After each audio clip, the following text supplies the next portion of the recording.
Bueno, hay una cosa muy importante que quiero dar a notar.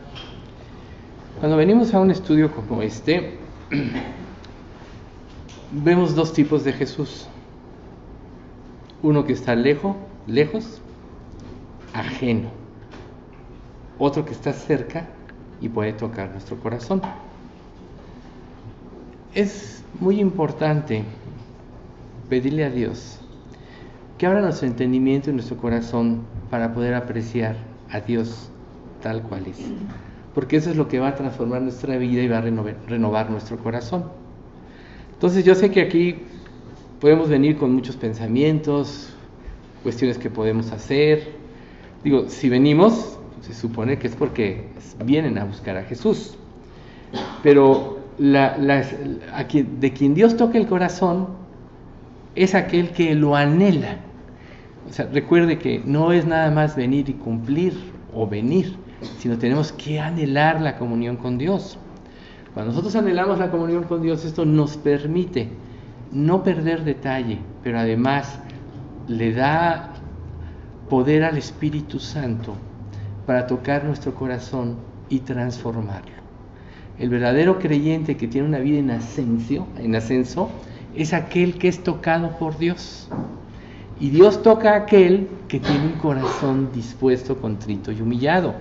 Las palabras se pueden tomar en forma intelectual, que es la primera parte de todos nosotros al recibir una enseñanza o un mensaje, pero viene la segunda parte, que es la revelación espiritual. Esa es la verdaderamente importante, porque esa es la que nos transforma y nos hace semejantes a Jesús.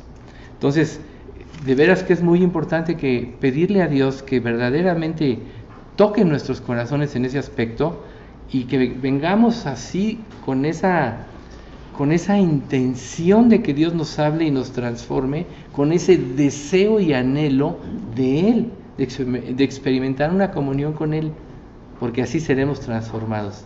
Si no venimos de esta manera, solo son palabras que pasarán y las arrebatará el viento. Pasarán, a lo mejor de momento las entendemos, pero luego se velarán. Lo que se queda en el corazón es lo que impacta el corazón. Y el impacto de la palabra se produce cuando el Espíritu Santo tiene toda la libertad de transformar el corazón, porque el corazón está dispuesto a aprender. Entonces no vivan en sus propios conceptos, abran su corazón y dejen que Dios los transforme. Ese principio que hoy vamos a ver, que es el 15º, parece mentira, pero ya vamos con el 15º, es como todos los que vamos a ver y hemos visto, muy importante. Dice así: el quebrantamiento es un requisito ineludible que Dios trae para que seamos útiles al máximo. Repito, el quebrantamiento es un requisito ineludible que Dios trae para que seamos útiles al máximo. Entonces, cuando nosotros vivimos en pruebas, a veces nos desesperamos y parece que nuestra vida no tiene sentido. Podemos decepcionarnos porque no vienen las cosas como esperábamos, como queríamos o aún como le pedíamos a Dios. Y bueno, dentro de los conceptos que ya manejamos, sí, debo ser obediente, debo de leer la Biblia, debo acudir cada día a su palabra, pero pues no deja de haber aflicciones. No deja de haber aflicciones por la incertidumbre, por los problemas que se vienen unos a otros, pareciera que nunca terminan. Entonces esto puede llevarnos precisamente a una situación pues triste y crítica. Entonces, cuando tú vienes a Cristo, pues quizá esperabas que Él iba a solucionar todos tus problemas. Y en un sentido sí, pero la cuestión importante es que, si ustedes se dan cuenta, los problemas siguen, no paran, se presentan uno tras otro, secuencialmente. Y entonces tú dices, bueno, ¿está Cristo conmigo o está contra mí? Porque antes pues no tenía tantos problemas, pero ahora que vine a Cristo, no nada más tengo problemas, sino que se me han aumentado, y además y mucha gente cambia su actitud hacia mí y cosas así, ¿no? Entonces, nos damos cuenta que si vamos a depender de Dios, nosotros tenemos que experimentar cada día la muerte. ¿Por qué? Porque los problemas no nos dan vida, los problemas nos agobian, los problemas nos consumen, los problemas nos desgastan. Y entonces tú puedes caer en una situación pues más difícil todavía, porque es crisis tras crisis, reitero. Entonces, lidiar con los problemas siempre va a traer en nosotros de alguna manera una transformación. Si nosotros queremos solucionar los problemas de acuerdo a nuestro propio juicio, de acuerdo a nuestro propio criterio, de acuerdo a nuestros propios recursos, no vamos a experimentar nunca la paz. ¿Por qué? Porque dentro de lo que nosotros hagamos no vamos a quedar sin cometer errores. Y los errores generalmente van a acarrear más problemas. Recuerden lo que dice Proverbios 19:3: la insensatez del hombre tuerce su camino, y luego contra Jehová se irrita su corazón. A lo mejor tú dices, no, pues es que este proverbio lo dice porque fulanito es así, menganito es así, y bueno, y perenganito, ya sabemos que en cada estudio ya se mencionan aquí, pero en realidad, les digo una cosa, los problemas los ocasionamos la mayoría de ellos nosotros, precisamente por nuestras áreas de inconstancia y por no confiar verdaderamente en Dios. Porque pasa una cosa muy curiosa, cuando vienen problemas tras problemas, Dios no está ajeno a eso. Quizá Dios los trae a nuestra vida, y los trae porque tiene un propósito: enseñarnos a confiar en Él. Y en el trayecto de esta enseñanza de enseñarte a confiar en Él, donde tú actúas, tú complicas. Donde tú actúas, frenas la bendición de Dios. Y deja eso. A final de cuentas, Dios promete que Él hará que andemos en sus estatutos, Él hará que guardemos sus preceptos, y Él hará que los pongamos por obra, como dice Ezequiel 36:27. Pero lo que Dios quiere traernos a través de los problemas es la paz bajo cualquier circunstancia que experimentemos, debida por el reposo que nosotros podamos tener en la palabra de Dios y en Dios mismo. Los problemas, la mala noticia es que mientras estemos en este mundo no van a dejar de existir. Unos serán ocasionados por nosotros, otros serán ocasionados por otros, pero a final de cuentas nos perjudicarán también a nosotros. Entonces, ¿dónde hallar la paz? ¿Dónde hallar la tranquilidad? Pudiendo depositar tus cargas en Dios, como dice un pasaje: echa sobre Jehová tu carga y Él te sustentará, no dejará para siempre caído al justo. Tu carga, Jesús la quiere llevar. Venid a mí todos los que estáis trabajados y cargados, y yo os haré descansar. Llevad mi yugo sobre vosotros y aprended de mí, que soy manso y humilde de corazón, y hallaréis descanso para vuestras almas. Entonces, nosotros tenemos aquí que aprender que para poder tener victoria sobre cualquier problemática en nuestra vida, verdaderamente tenemos que buscar a Dios, examinar nuestros caminos para ver si seguimos el camino de su voluntad, ver las causas que propiciaron de nosotros mismos parte de esta problemática, arrepentirnos delante de Dios y después de ello depositar en Dios la solución a los mismos. Si los conceptos de esta vida pudiesen traer solución a los problemas, este mundo sería un paraíso. Sin embargo, ¿qué vemos? Que el mundo cada día está peor, cada día hay más guerras, más rumores de guerras, más inconformidad, más sublevaciones, insurrecciones. Y este mundo es un caos. Entonces, buscar la sabiduría humana siempre te va a llevar al fracaso.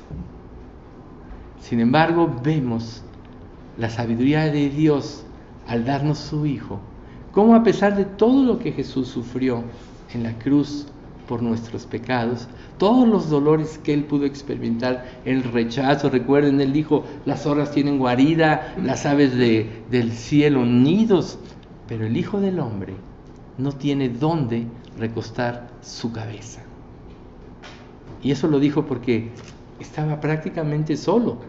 Sabía que estaba Dios con Él, pero también sabía que en el momento del juicio se iba a separar para poder descargar la ira y la furia contra el pecado de toda la humanidad en Él. Por eso dijo, Dios mío, ¿por qué me has desamparado? Porque en ese momento tenía que separarse de Él. Sin embargo, Él logró algo que nosotros ya no tenemos que experimentar. Cuando creemos en Jesucristo, Dios entra en nuestro corazón y nunca más se va a salir. En los problemas, Dios nunca se va a separar de nosotros. Recuerden, mis ovejas oyen mi voz y yo las conozco y me siguen. Y yo les doy vida eterna y no perecerán jamás, ni nadie las arrebatará de mi mano. Mi Padre que me las dio es mayor que todos y nadie las puede arrebatar de la mano de mi Padre. Yo y mi Padre, dice después, somos uno. ¿Ven ustedes? Entonces, ¿dónde está el conflicto en los problemas? Está en nuestra falta de confianza en Dios. Entonces, quizá en tu interior te has enfrentado a que no tienes la fuerza suficiente como para poder enfrentarlos. Pero siempre Dios tendrá una promesa como la que sigue. Pero ahora sean santos en todo lo que hagan, tal como Dios, quien los eligió, es santo. Pues las Escrituras dicen, sean santos, porque yo soy santo. Primera de Pedro 1:15 y 16. Entonces, a veces nosotros no llevamos la vida que Dios quiere que llevemos. Digo, este versículo no te deja a dónde hacerte. No te dice, sé medio santo. No te dice, toma permisitos para el pecado, ¿no? Tómate unas vacaciones de estar aquí sujeto a mi palabra y a mi tutela. No. Dios te dice, sé santo, porque yo soy santo. Porque en la santidad de sus hijos, Él tiene un propósito, que es algo de lo que se comentaba en el Salmo: dar a conocer a Cristo, dar a conocer un carácter diferente al mundo de lo que hace y experimenta. Entonces, en la santidad quedan fuera los enojos, las contenciones, las envidias, los resentimientos, los celos, la amargura. Porque al ver a Dios, se ve un ser perfecto, pero además se ve todo lo que Él hizo por nosotros. Entonces, ya no hay lugar para nosotros, ¿sí? Entonces, Dios, como un Padre Celestial perfecto, y quien tuvo la capacidad de ordenar todas las cosas desde antes de la fundación del mundo, cómo debían de suceder de acuerdo a su propósito y su voluntad, si Él dejó incluidos los problemas de nuestra vida, era porque a través de ellos quería quitarnos la autosuficiencia, para que pasáramos a confiar en Él. ¿Cuál es la mente más maravillosa y capaz de solucionar todos los problemas del mundo y del universo? ¿Quién sostiene el universo con su ciencia y con su poder? Dios. Todas las cosas fueron creadas también con la palabra de su divino poder. Todas las cosas fueron terminadas ante la mente y el plan de Dios antes de que Él formara nada de lo que hay. Por tanto, la mente de Dios es infinita. Y nosotros somos finitos, culpables y vendidos al pecado. Entonces, cuando Dios nos llama a la santidad, lo que quiere decir es que quiere que seamos parecidos a Él. Y Él nos puso un ejemplo en Jesucristo de cómo debíamos de ser. ¿No dice Hebreos 5, 6, 7? Y aunque era hijo, por lo que padeció, aprendió la obediencia. Y habiendo sido perfeccionado, vino a ser autor de eterna salvación a los que obedecen. Fíjense, el diablo te dice: desobedece, haz lo que te quieras, no le hagas caso a los demás, tú sigue tu propio camino, tus propios intereses. ¿Qué quiere decir eso? Egoísmo en pleno. El egoísmo es una fase del orgullo. El orgullo, recuerden, es lo que nos separa de Dios. Entonces, cuando Dios nos pide santidad, quiere que seamos como su Hijo, quien siempre obedeció, quien nunca pecó, de quien no se halló engaño en su boca, y sin merecerlo sufrió. Jesús no merecía sufrir porque siempre obedeció a Dios. Jesús no merecía morir porque Dios dijo en su ley: todo el que cumpla estos mandamientos, o sea, la ley de Dios, los 10 mandamientos o los 613, vivirá por ellos, no morirá. Jesús merecía vivir. Sin embargo, ¿qué hizo Él? No se vio a sí mismo. Y esta es una de las claves de la santidad. No se vio a sí mismo, sino vio que lo más importante para su vida era cumplir la voluntad de Dios. Entonces, las pruebas a nosotros nos enseñan precisamente a apreciar la voluntad de Dios como buena, agradable y perfecta, y nos dan el deseo de cumplirla. Pero esto siempre va a llevar implícito que para hacer la voluntad de Dios tenemos que negar la nuestra. Y esa es la lucha. Yo les aseguro que nosotros sufrimos más de lo que deberíamos de sufrir por las luchas que experimentamos contra Dios. En lugar de rendirnos a Dios y a su voluntad, estamos luchando siempre. Como le dice Esteban en el capítulo 7 de Hechos: ustedes siempre están resistiendo al Espíritu Santo. Y si se dan cuenta, si somos un poco honestos, todos, sin excepción aquí, resistimos al Espíritu Santo.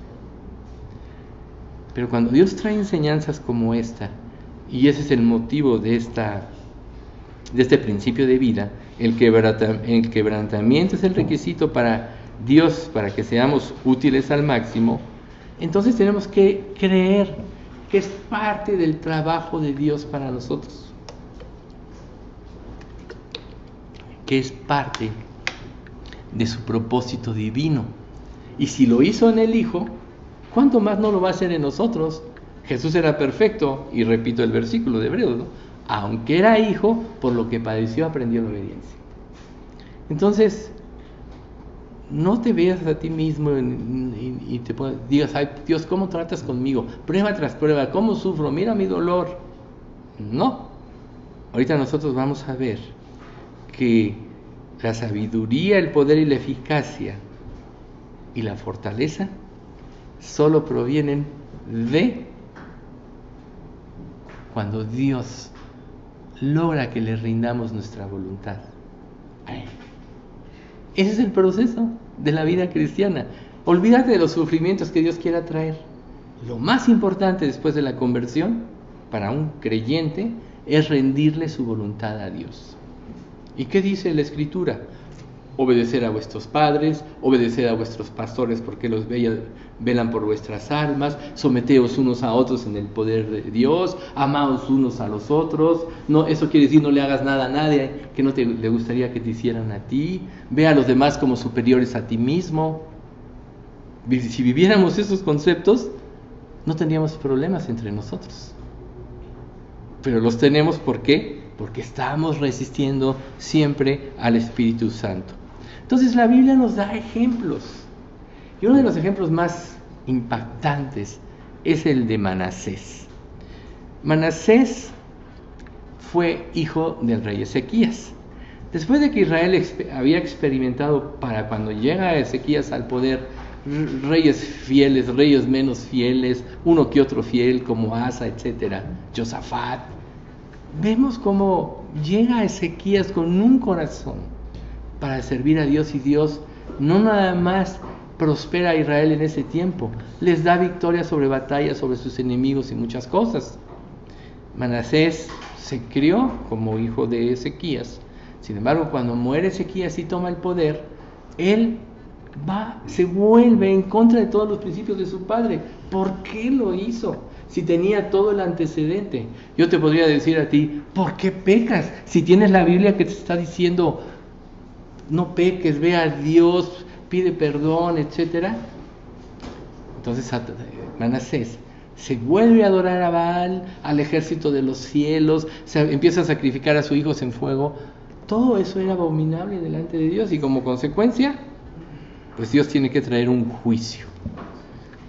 Dice así, en Jeremías 15, 3 y 4: enviaré contra ellos 4 clases de destructores, dice el Señor. Enviaré la espada para matar, los perros para arrastrar, los buitres para devorar, y los animales salvajes para acabar con lo que haya quedado.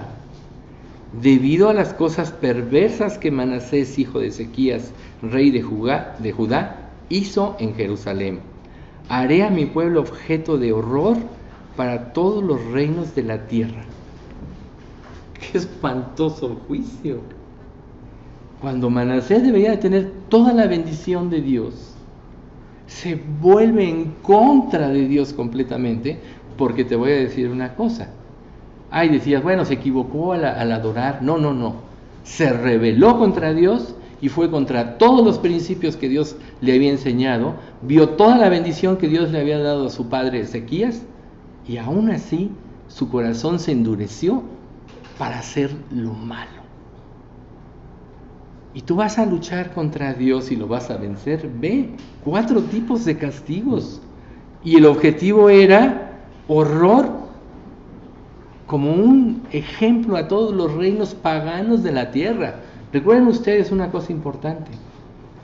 Antes de la iglesia, Israel era el encargado como nación de dar a conocer a Dios al mundo.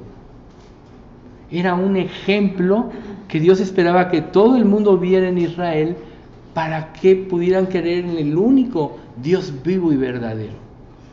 Pero cuando se vuelve pagano Israel y va en contra de Dios, a pesar de toda bendición, su testimonio era peor que el de las peores naciones.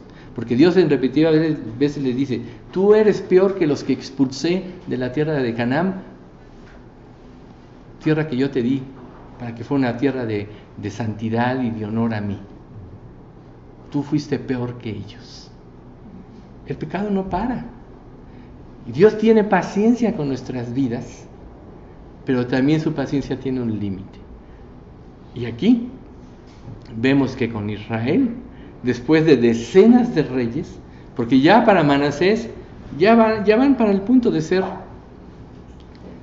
dispersados, ya no iban a ser nación.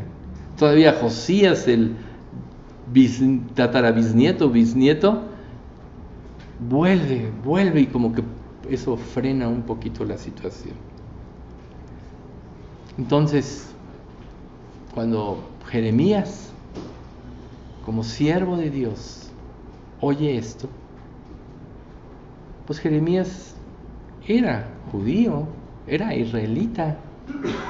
¿Tú crees que no le dolía? Es como cuando tú te pones a orar por un pariente y de repente estás orando por tu salvación, y le sobrevienen enfermedades, crisis económicas, y entonces te duele y dices, ay Dios, ¿cómo eres malo? Mira cómo estás tratando a mi pariente. No, lo que Dios está haciendo es tratando para que su orgullo sea destruido. Recuerden, el orgullo es lo que impide rendir nuestro corazón a Dios. Y no te engañes pensando que tú eres salvo porque alguna vez dijiste una oración, o porque alguna vez dijiste, bueno, yo medio leo la Biblia.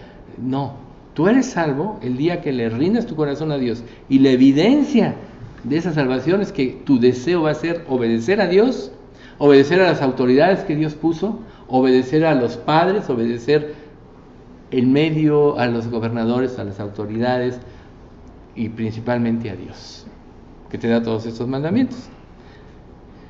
Entonces, Jeremías, pues sí, se llena de tristeza, pero la prueba fue inevitable, era necesaria. Y cuando Manasés entra en esa prueba, que es conducido a Babilonia, después de tener un sitio, la ciudad de casi 3 años, prevalece el hambre y todos salen huyendo al desierto, todos sus ejércitos lo abandonan a Manasés.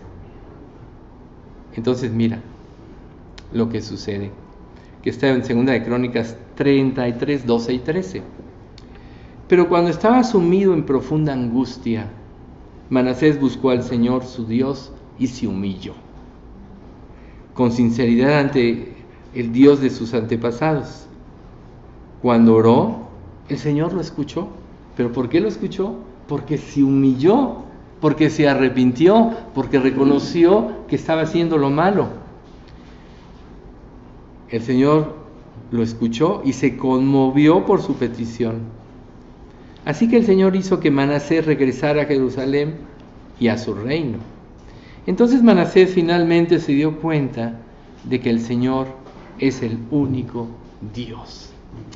Fíjense, a veces nosotros pensamos, o sea, Dios tiene un límite en todo lo que en lo que Él hace respecto de su paciencia. Pero cuando estamos en el espacio de la paciencia de Dios, pensamos muchas veces, o podemos pensar que Dios está coludiendo con nosotros en la vida orgullosa y egoísta que estamos llevando. Cuando no entendemos que Dios está esperando nuestro arrepentimiento. Lo que Dios siempre quiere es nuestro arrepentimiento. Y cuando viene el arrepentimiento, viene la restauración. Recuerden lo que dice 2 Crónicas 7:14. Si se humillare mi pueblo, sobre el cual es invocado mi nombre, y se convirtieren de sus malos caminos y oraren, entonces yo restauraré, perdonaré sus pecados, restauraré su tierra. Si se humillare mi pueblo, si se humillare, ¿qué significa la humillación? Reconocer que has sido rebelde, reconocer que muchas de las cosas que te han sobrevenido no es más que por tu rebeldía, y entonces Dios te escuchará, y como Manasés será restituido. Pero ¿saben qué pasa con el pecado? Dios ha puesto a la iglesia como una luz. Recuerden, la iglesia es santa, es columna y baluarte de la verdad. Nosotros formamos parte de la iglesia de Cristo, todos los que tenemos el Espíritu Santo morando en nuestro corazón. Columna y baluarte de la verdad. La iglesia ha tomado el papel que le correspondía a Israel por el rechazo de Israel a Dios, y la iglesia ahora es la encargada de dar a conocer ante el mundo el poder de Dios. Entonces imagínense ustedes que cada quien viva para sí mismo, que no le importen los demás. ¿Qué va a pasar con la iglesia? Si es el testimonio, Dios tendrá paciencia, pero también puede traer juicios, como a lo largo de todos los tiempos lo hemos vivido. O sea, los grandes periodos de avivamiento a lo largo de la historia siempre han sido productos de épocas anteriores de dureza y frialdad del corazón, donde Dios se separa. Ok, te puede decir, ¿quieres seguir tus propios caminos? Ándale, ve por ellos y sufre las consecuencias, ¿no? Dios en la disciplina, en un sentido, nos golpea a nosotros, por decirlo de alguna manera.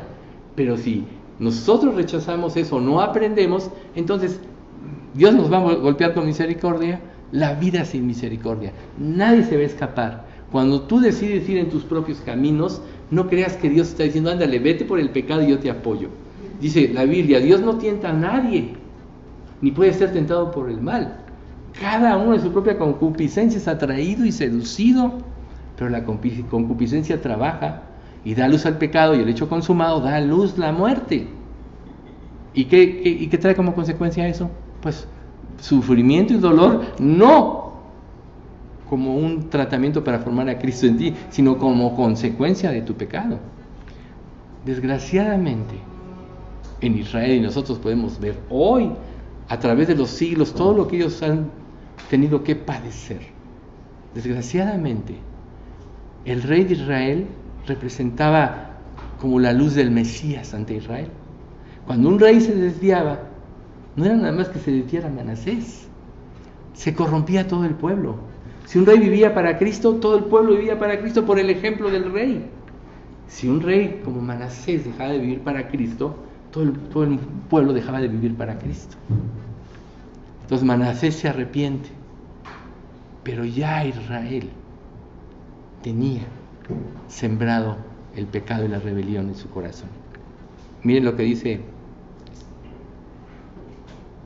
Jeremías 15, 5 y 6.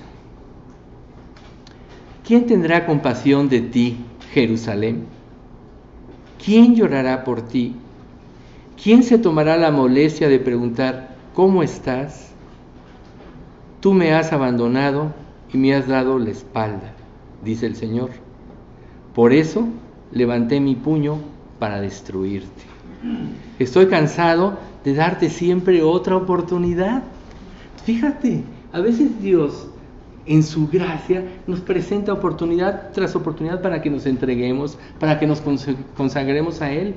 Pero Dios también se cansa, aquí lo dice la Escritura. Estoy cansado de darte oportunidad tras oportunidad y de que me desprecies. Cuando tú conoces la voluntad de Dios y sigues el camino del pecado, estás despreciando a Dios. ¿Qué versículo era, perdón? Jeremías 15, 5 y 6. Estás despreciando a Dios. Y Dios tiene paciencia. Entonces a veces porque no pasa nada inmediatamente dices, no, pues Dios está de acuerdo con lo que yo hago. Eso es lo peor que alguien puede pensar, que Dios se colude con el pecado, como decíamos ahorita, ¿no? Entonces, el profeta Jeremías le da a conocer esto al pueblo y lo quieren matar. El mismo profeta Jeremías se siente desfallecer. Imagínate al profeta Jeremías hablando siempre la verdad, algo que ni siquiera él pidió, sino que le fue impuesto, y lo querían matar, lo despreciaron, se quedó sin parientes, sin hermanos, sin padres. Todos lo veían como un ente nefasto. Entonces dice Jeremías en el 5, 15 y 16, luego dije, Señor, tú sabes lo que me sucede. Tuvo algo importante, hizo Jeremías, fue con Dios. Por favor, ayúdame, castiga a mis perseguidores, por favor, dame más tiempo, no dejes que muera joven, es por tu causa que sufro. Cuando descubrí las palabras, las devoré. Son mi gozo y la delicia de mi corazón, porque yo llevo tu nombre, oh Señor, Dios de los ejércitos celestiales. Entonces, fijan, en toda crisis, la solución está en la palabra. Porque la palabra le dio el aliento a Jeremías para seguir adelante. A lo mejor tú estás desfalleciendo en las pruebas, y fueron muy atinados los himnos, por cierto. Tú estás sufriendo en las pruebas, pero lo único que te puede alentar y sacar adelante y dar confianza es la palabra de Dios. ¿Sí? O sea, en la versión 60 fueron halladas tus palabras y yo las comí, y tu palabra me fue por gozo y por alegría de mi corazón, porque tu nombre se invocó sobre mí. Sobre cada creyente verdadero se invoca el nombre de Dios. Y lo que él haga va a enaltecer a Dios o lo va a poner en entredicho.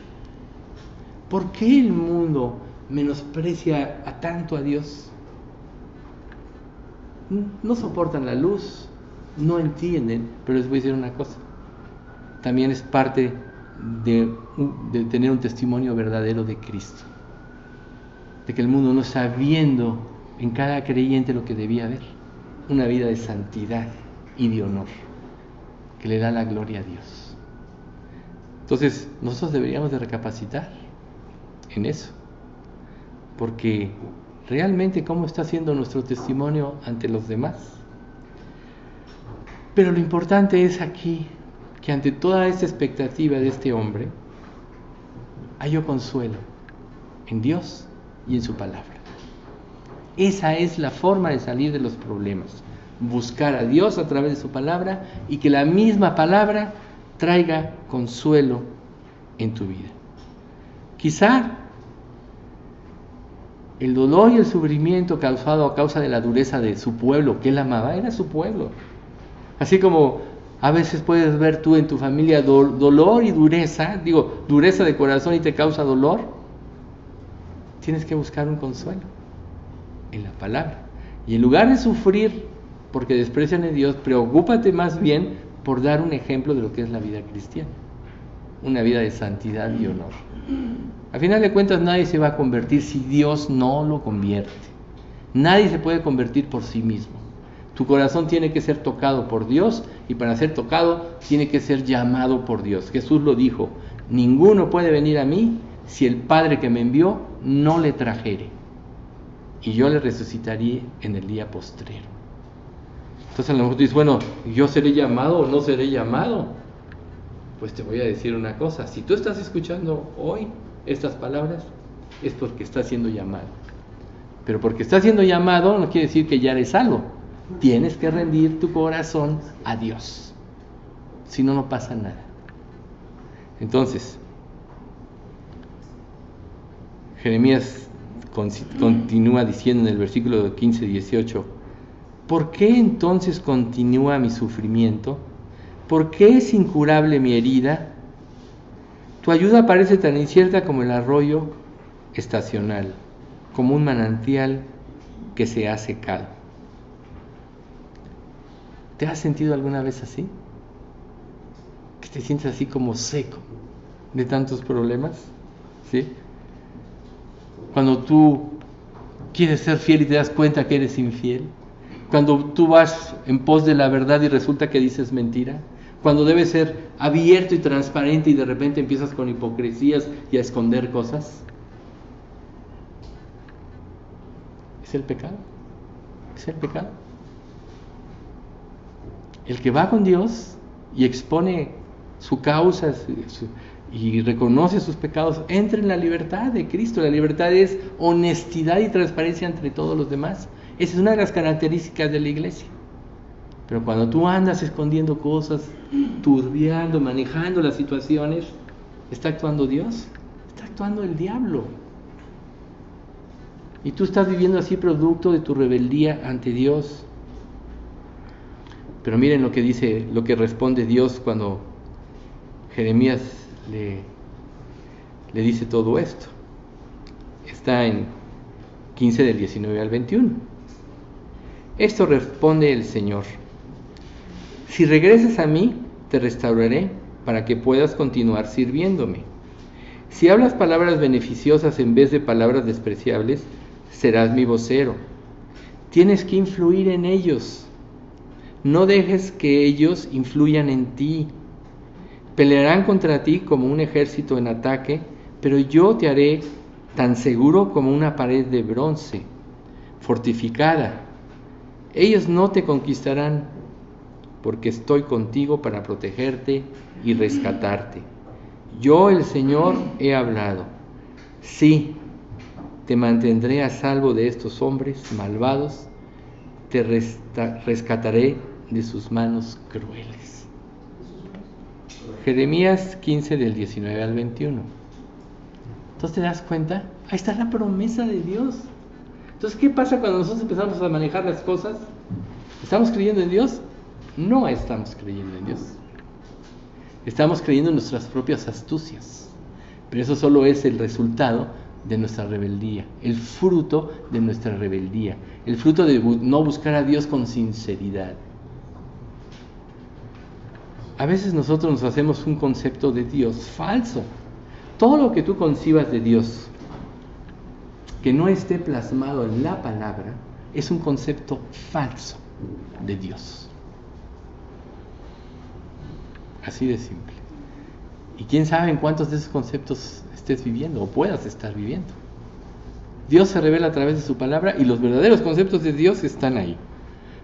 Y Dios te dice muy claro que tienes que estar confiando en Él todo el tiempo, que tienes que estar viviendo en fe, que tienes que examinarte a ti mismo, como dice 1 Corintios 11:31, examinaos a vosotros. Si nos examinásemos a nosotros mismos, no seríamos juzgados. O no me acuerdo cuál es, examinaos a vosotros mismos si estáis en la fe. Tienes que estarte examinando, a ver, ¿dónde me salí de los conceptos de Dios para entrar en mis propios conceptos?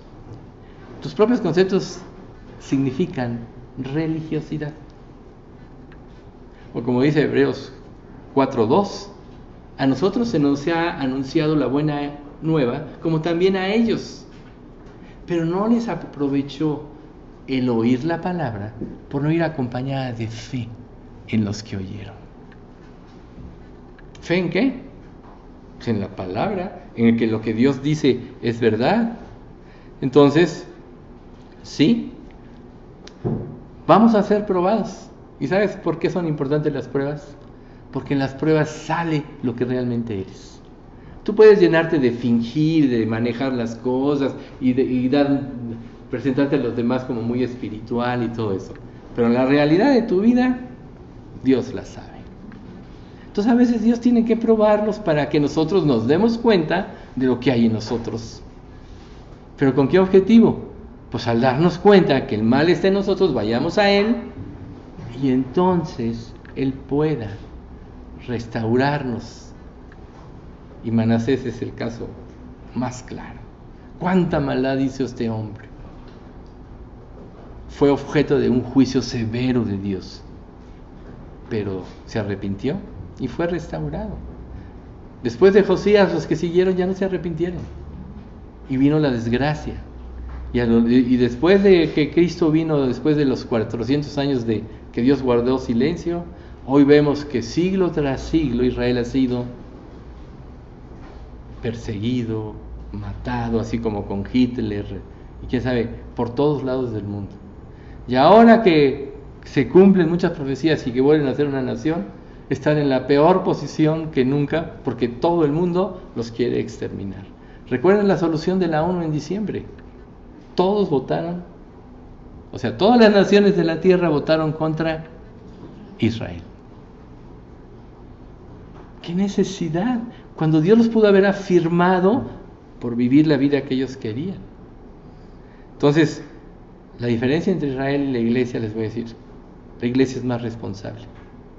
Porque en Israel el Espíritu Santo descendía sobre algunos como los reyes, temporalmente. En los profetas, temporalmente para cumplir un propósito. Pero en la iglesia reside el Espíritu Santo siempre en su corazón. No se sale jamás, una vez que entra, una vez que verdaderamente eres salvo. Somos más culpables. Entonces, cuando se cumple el propósito de Dios en cada prueba, viene la gloria para Dios, viene el enaltecimiento de Dios, ¿sí? Entonces, sí, Dios tiene que juzgar y nadie va a impedir el juicio de Dios, pero quizá la entrega de la iglesia haga que las cosas sean, que Dios las extienda un poco para que más gente se salve. Miren lo que dice Jeremías 18, 7 y 8. Si anuncio que voy a desarraigar, a derribar y a destruir a cierta nación o a cierto reino, pero luego esa nación renuncia a sus malos caminos, no la destruiré como lo había planeado.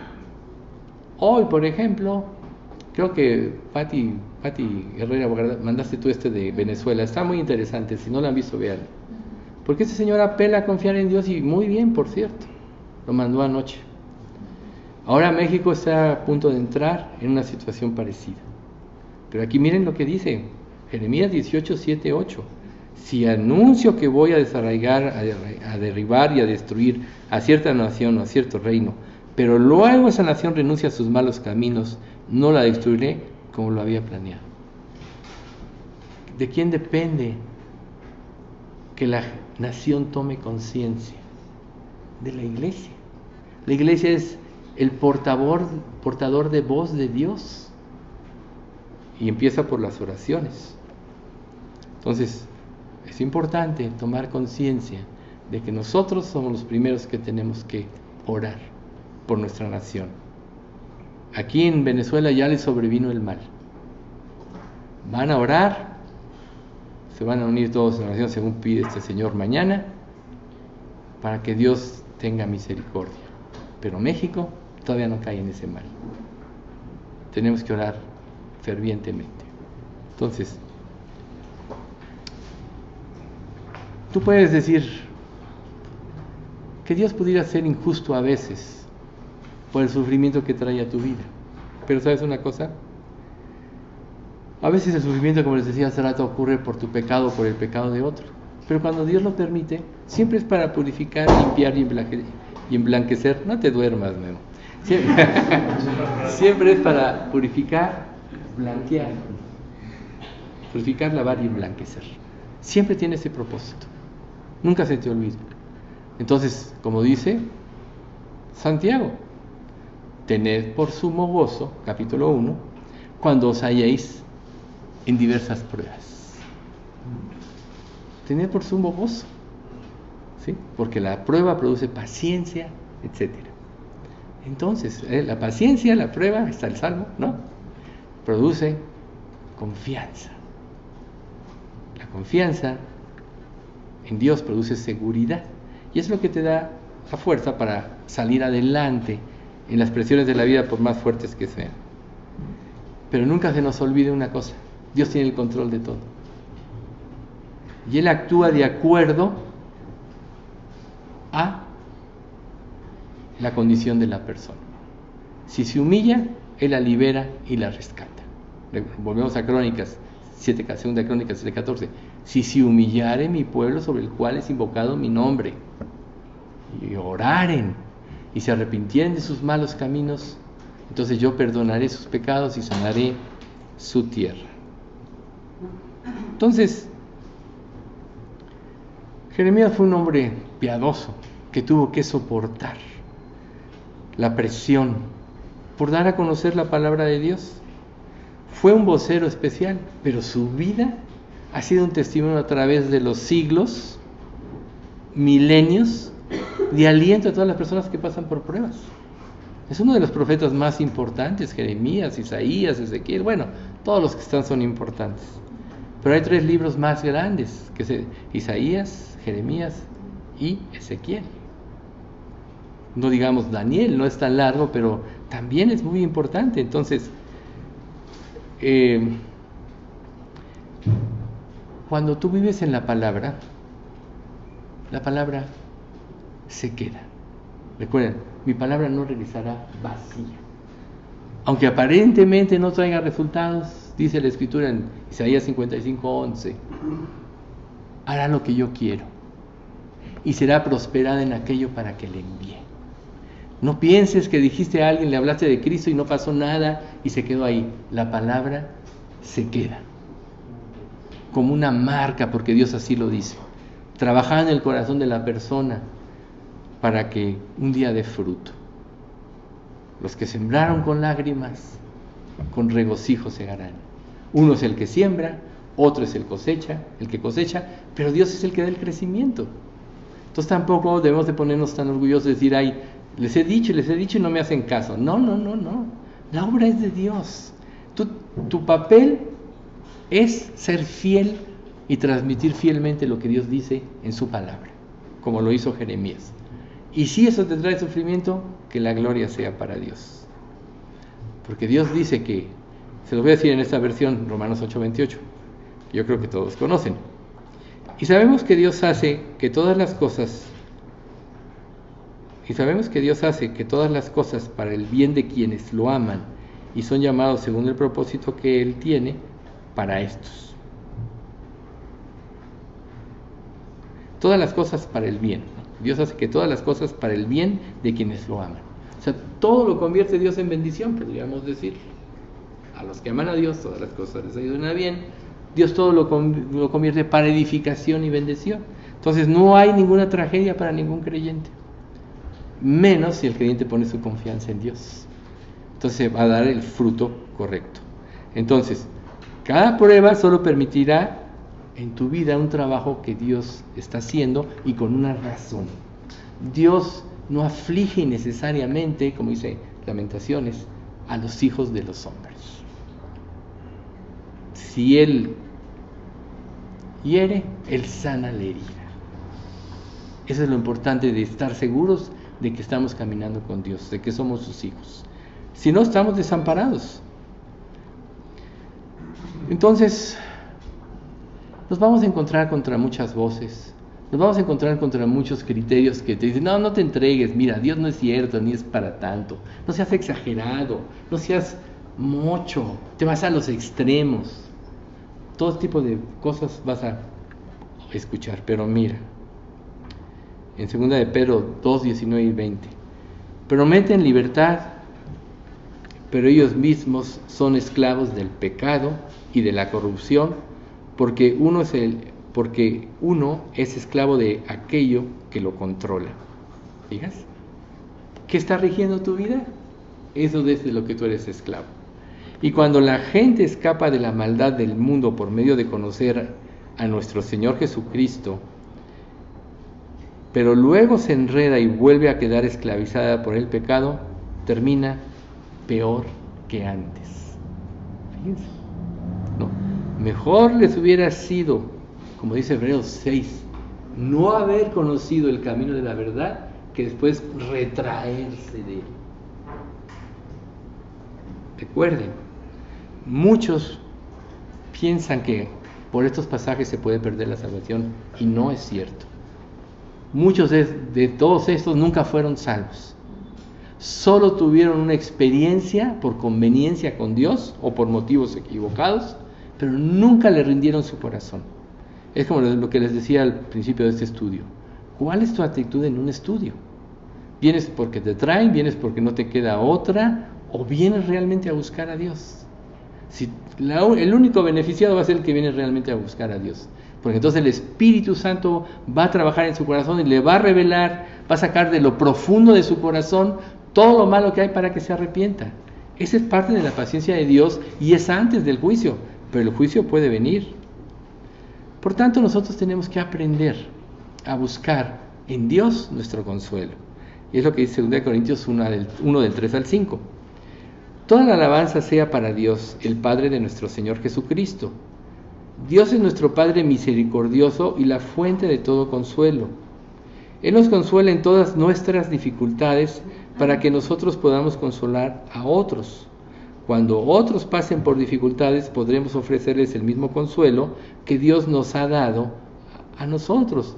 Entonces hay otro sentido importante en las pruebas, que si Dios te consuela a ti, tú puedes ayudar a otros a depositar su confianza en Dios para que Dios los consuele. Pero si haces lo que tú quieres, todos los conceptos que le vas a dar a otro de esperanza son falsos. Nada va a sacar a una persona de las consecuencias del pecado, de las pruebas y las aflicciones, si no pone su confianza verdaderamente en Dios. Entonces, nosotros tenemos que saber que Jesús pagó por nosotros en la cruz. Y Él entiende perfectamente todo lo que nosotros vivimos y estamos padeciendo. Nadie como Jesús. Porque no nada más pagó por tus pecados, sino por los de todo el mundo. Y Jesús, al pagar por cada pecado, entendió cuál era la causa de ese pecado y cuál era la situación que vivía esa persona. Entonces nunca le digas a Dios, no me entiendes, Dios. Esa es la mentira más grande. Dios te entiende, pero no se colude contigo contra el pecado, porque sabe que lo único que te puede sacar es que creas en Él y seas liberado del pecado. Entonces, no importa qué tan grandes sean las dificultades, lo importante es confiar en Dios. Miren lo que dice 2 Corintios 1:6. Aun cuando estamos abrumados por dificultades, es para el consuelo y la salvación de ustedes, pues cuando nosotros somos consolados, ciertamente los consolaremos a ustedes.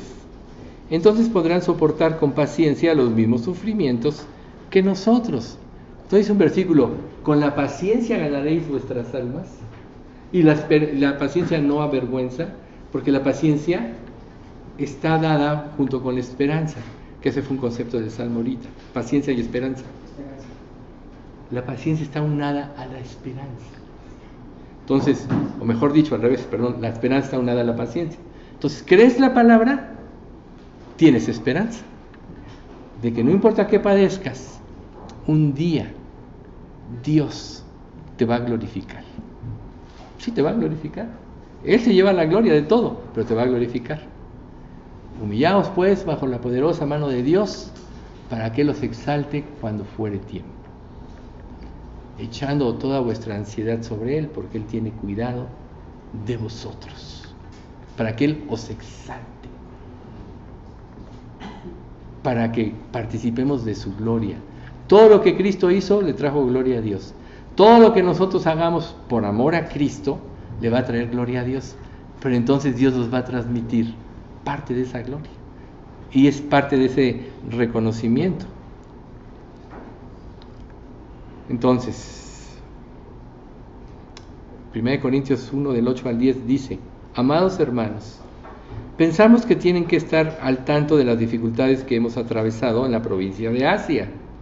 Fuimos oprimidos y agobiados más allá de nuestra capacidad de aguantar, y hasta pensamos que no saldríamos con vida. De hecho, esperábamos morir, pero como resultado dejamos de confiar en nosotros mismos y aprendimos a confiar solo en Dios, quien resucita a los muertos. Efectivamente, Él nos rescató del peligro mortal y volverá a hacerlo de nuevo. Hemos depositado nuestra confianza en Dios y Él seguirá rescatándonos. Fíjense, perdimos toda esperanza aún de vivir, pero cuando perdimos la esperanza, confiamos en Dios y Él nos rescató. A veces Dios, a través de las pruebas, te puede hacer perder todos los lugares donde te puedes agarrar para salir, y piensas, ya me vino la desgracia, pero no es otro objetivo sino el confiar en Dios, porque ahí es donde Él te va a sacar. Y si Él te saca independientemente de ti, ¿quién se va a llevar la gloria? Dios. Si tú sales adelante por tus propios medios, ¿quién se va a llevar la gloria? Tú. ¿Ves? Y Dios dice, yo no voy a compartir mi gloria con nadie. Entonces, que tú pienses que puedas salir y que a lo mejor salgas, no te va a dejar exento al pecado. ¿Sabes cuál es el primer pecado? Todo lo que no proviene de fe es pecado. Tu pecado es que no dependiste de Dios, aunque aparentemente todo te hubiera salido bien. Porque todo lo que no proviene de fe es pecado. Por tanto, todo creyente debe de depender de Dios para que Dios trabaje, se glorifique y le dé la victoria, porque Dios todo lo hace perfecto.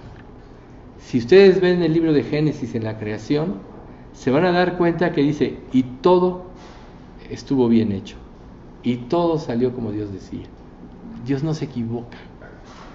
El pecado hace que nosotros pensemos que Dios se equivoca y que nosotros podemos hacer mejor las cosas que Dios. Que nosotros podemos, creación de Dios, ser más inteligente que nuestro Creador. Cuando Él nos dio la mente, cuando puso nuestros oídos, nuestros sentidos al trabajo, cuando todo lo que disfrutamos de esta vida Él nos lo da. Qué insensatez tan grande es pensar que tú puedes lograr algo fuera de Dios. Entonces, dice la Biblia, dentro de la sabiduría infinita, pues Dios conoció a los suyos de antemano y los eligió para que llegaran a ser como su Hijo. Imagínate, Dios te conoció de antemano y te eligió. Recuerden, no me elegisteis vosotros a mí, sino que yo os elegí a vosotros, y aquí te lo dice otra vez Romanos 8:29. Dios te conoció y te eligió. ¿No debías temblar por quizá no ser un elegido? Bueno, reitero, si estás aquí es porque Dios te está llamando. No pienses eso. Teme si lo rechazas. Teme si vuelves a tomar tu vida en tus manos y vuelves a hacer a caer en las cuestiones de antes. Dice, a fin de que su hijo fuera el mayor entre muchos hermanos. Por lo tanto, y este es Efesios 5:1, imiten a Dios en todo lo que hagan porque ustedes son sus hijos queridos. Este es un mandamiento. Imita a Jesús en todo lo que haga. No vivas tu propia vida porque eso te va a llevar al pecado y a la destrucción. Y llegar a ser, ese es Filipenses 3:9-10, y llegar a ser uno con Él. Ya no me apoyo en mi propia justicia por medio de obedecer la ley, más bien llego a ser justo por medio de la fe en Cristo. Pues la forma en que Dios nos hace justos delante de Él se basa en la fe. Quiero conocer a Cristo y experimentar el gran poder que lo levantó de los muertos. Quiero sufrir con Él y participar de su muerte. Este fue el deseo de Pablo, cuando ya vivía en plena consagración. ¿Sí? O sea, Dios nos hace justos delante de Él, se basa en la fe, en lo que Él promete. Luego, quiero conocer a Cristo y experimentar el gran poder. ¿Quién ha resucitado muertos? A lo mejor una persona vuelve a la vida con medios médicos, pero una resurrección como la de Cristo no se ha visto jamás, ni se verá hasta que venga el rapto, porque es el poder de Dios, y Dios te habla del poder de la resurrección como el poder de la vida cristiana que puede transformar una vida. Por tanto, si tu vida no está siendo transformada de esta manera, lo más probable es que Dios no esté morando en tu corazón y tienes que rectificar con Dios. Porque el que vuelve atrás, después de haber tenido el conocimiento de la verdad, el problema es que se endurece. Por eso dice, ya no queda más sacrificio por él. Eso es en Hebreos capítulo 6. Ya no queda más sacrificio por él, porque si ante la luz del Espíritu que te convenció rechazaste, entonces tu corazón se endureció más. Si rechazaste la máxima luz, pudiste haber pasado el umbral del arrepentimiento. Ten cuidado, no te vuelvas atrás.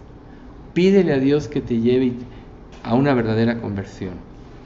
Y luego dice, me alegro cuando sufro en carne propia por ustedes, porque así participo de los sufrimientos de Cristo, que continúan a favor de su cuerpo, que es la iglesia. Colosenses 1:24. ¿Quién puede decir, me acuerdo cuando sufro por ustedes? Digo, me alegro cuando sufro por ustedes.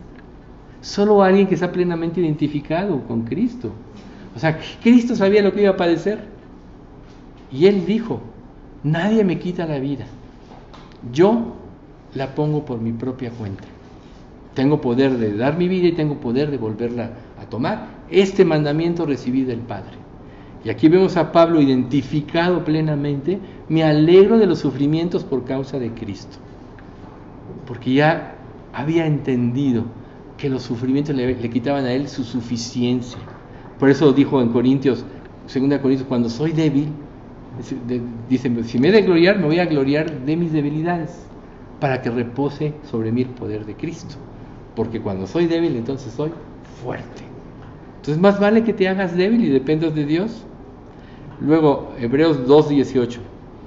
Debido a que Él mismo ha pasado por sufrimientos y pruebas, puede ayudarnos cuando pasamos por pruebas.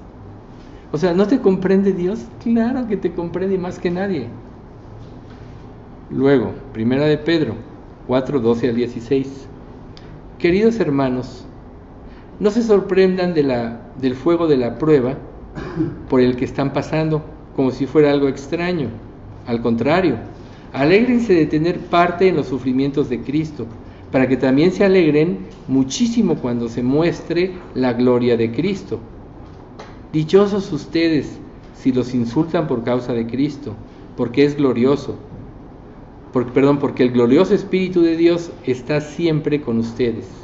Si alguno de ustedes sufre, que no sea por asesinato, ladrón o malhechor, ni siquiera por meterse en los asuntos ajenos. Pero si alguno sufre por ser cristiano, que no se avergüence, sino que alabe a Dios por llevar el nombre de Cristo. ¿Ven? ¿Cómo es un privilegio el sufrir por causa de Cristo? No sufras como ladrón, homicida o por entremeterte en lo ajeno. Eso no tiene gloria. Sufre porque das un testimonio verdadero y eso sí tiene gloria y es lo que tenemos que buscar. Entonces nosotros podemos concluir que el único camino sabio de la vida para todo creyente es entregarse a Dios y encomendar a Él toda su vida.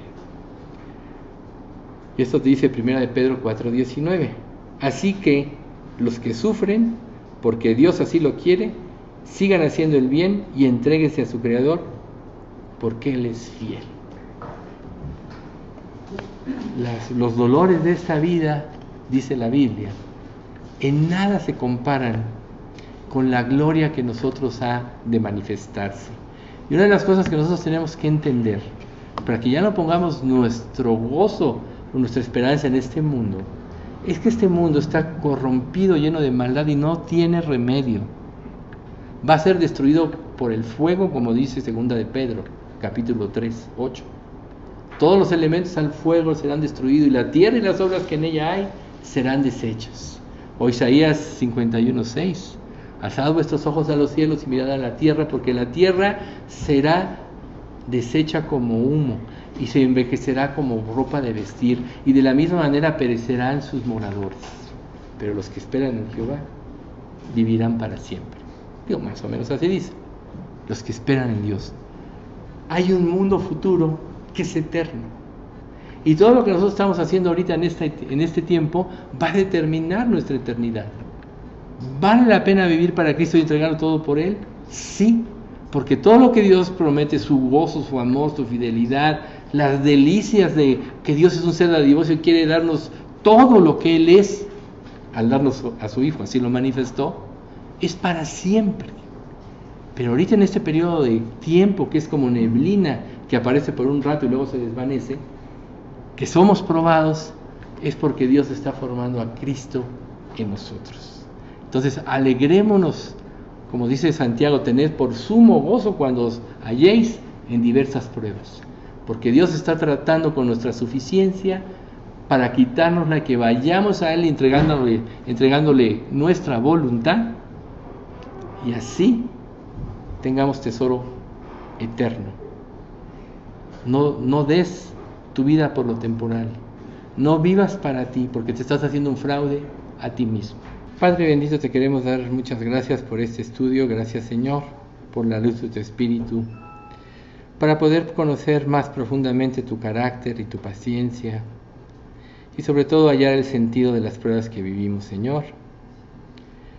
Queremos, Padre, glorificarte en todo lo que tú haces en nuestras vidas, porque sabemos que tu propósito es formar a Cristo en nosotros, hacernos como Él, y sobre todo, Padre, enseñarnos a pensar y actuar como Él, ya que Él es como hombre, el hombre perfecto, pero como Dios es el santo mediador que nos reconcilia contigo, y tú ya a través de Cristo nos ves perfectos como a tu santo Hijo. Enséñanos, Padre, a vernos como Él nos ve, como mejor dicho, como tú nos ves, para que, Padre, confiados en tu amor, podamos enderezar nuestra vida y dejar el pecado atrás e ir hacia la santidad, que es lo que a ti te honra y de la manera que nos podemos relacionar contigo en forma óptima. Así que, Señor, pues no dejes de trabajar en la vida de cada uno, pero también, Padre, te pedimos tu consuelo y que tú nos fortalezcas con confianza y fe en tu propósito, y para que seamos cada día más fortalecidos por ti, y esto por medio de tu Santo Espíritu. Señor, mucho te rogamos por Margarita, para que pues tú regules la presión. Seguramente esto lo provoca muchos de los problemas que vive, pero pues, Señor, haz que repose en ti, y sabemos que tú tienes un propósito para ella, así que cúmplelo, por favor. Lo mismo que en Carmina, pues que está enferma, Señor, para que tú puedas restaurarla pronto y que esté con nosotros, y bueno, hazla depender aún a través de una enfermedad en ti, Señor. Te rogamos mucho por la mamá de Estelita, que está ahorita en terapia intensiva, pues que tú, Señor, le hagas recordar todo lo que Estelita ha hablado con ella y ella pueda venir a ti, Señor, y que tú la sanes. Por último, también te rogamos, Señor, por mis consuegros, los papás de Charlie, Carlos y Sonia, sobre todo porque en esta prueba que ellos están pasando se afirmen en la verdad y en ti, Señor, y realmente se salven. Te pedimos todo esto en nombre de Cristo Jesús. Amén.